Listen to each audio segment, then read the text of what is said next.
Bonjour à tous, aujourd'hui nous nous questionnons beaucoup sur l'IA et sur son impact écologique, mais sommes-nous vraiment au courant de son impact sur notre cerveau? Moi, c'est Charlie. Je me pose beaucoup de questions sur cet outil et je pense qu'elle a un impact néfaste sur nos capacités cognitives et créatives. Dans ce podcast, je vous en parle en me basant sur une étude récente du MIT Media Lab.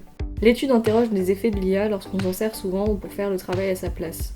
Elle consiste à prendre 3 groupes de personnes et à leur demander de fournir des dissertations sur 20 minutes. Un groupe avait ChatGPT, un groupe avait Google et un groupe n'avait rien. Sans surprise, le groupe utilisant ChatGPT était le plus rapide mais avait les moins bons résultats au niveau neuronal, linguistique et comportemental. En effet, il a été constaté que 83% des participants ayant utilisé l'IA ne se souviennent plus de ce qu'ils avaient écrit. De plus, les dissertations faites par l'intelligence artificielle étaient toutes semblables. D'après Born AI, 42% des jeunes utilisent l'IA générative quotidiennement et 93% l'auraient utilisé au moins une fois dans leur vie. Ce qui risque de poser un problème quand on sait que les capacités cognitives sont réduites quand on utilise l'intelligence artificielle.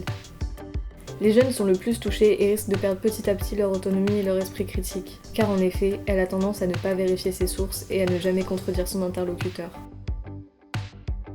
Le risque ici est grand.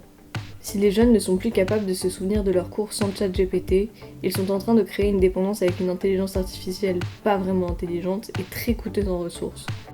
Car oui, l'IA ça pollue. ChatGPT demande 10 fois plus d'électricité qu'une recherche Google.